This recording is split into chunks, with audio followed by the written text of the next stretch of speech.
Hello, and welcome to Physics 2, Lab 5, Magnetic Molasses. Introduction.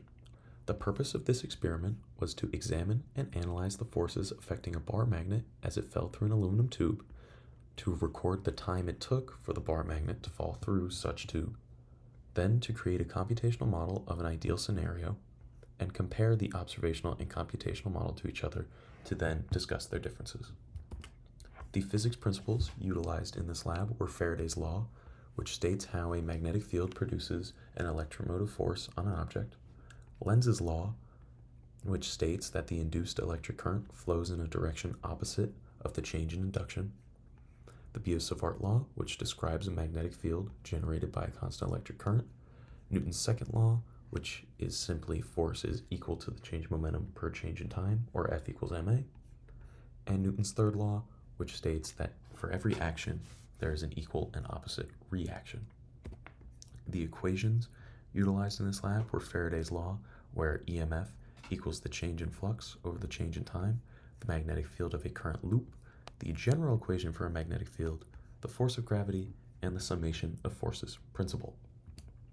Here are a preview of my results and models. First, we have the observational model, which consisted of watching a magnet dropping through an aluminum tube and recording the time it took for the magnet to exit the tube for 5 trials. Then we averaged these times together and also qualitatively discussed the forces impacting the magnet as it fell through the tube. Then we created the computational model, which is made in GlowScript code, and used the quantitative data gathered from the experimental model to simulate the change in the magnetic field of current rings throughout the tube as the magnet fell through it. For the experiment, once again, it was recording videos of a magnet falling through a tube. The data gathered from the experiment was that the average time to fall is 1.164 seconds. The length of the tube is 0.32 meters. The width of the radius is 0.04 meters, and the aluminum thickness was about 0.018 meters. And once again, the computational model was created in GlowScript code to compare the experimental data to an accurate simulation. Here is the code for the computational model. We have our initialization of relative constants. Here we have the data gathered from the tube itself. This whole section is creating the simulated tube.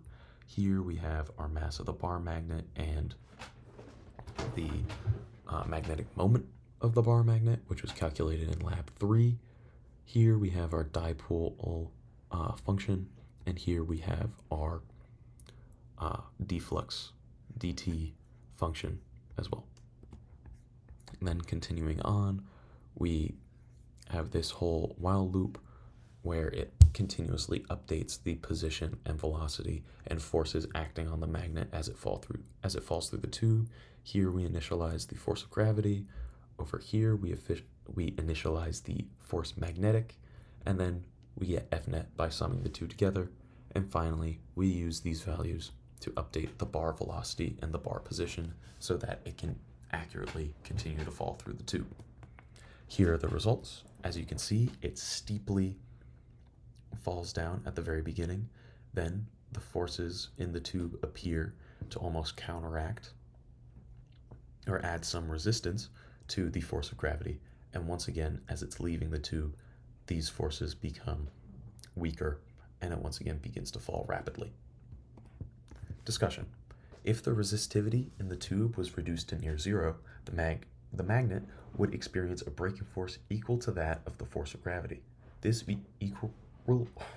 equilibrium would halt the motion of the magnet and it would become suspended within the tube.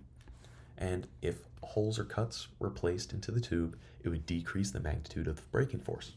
The holes would impede the translation of the induced current throughout parts of the tube, reducing the induced magnetic force from the current rings, and this decrease in the rings would lead to a decreased overall braking force. In conclusion, this experiment showcased the interactions between electric and magnetic forces, giving insight into how these interactions can be utilized in everyday activities. Thank you for watching.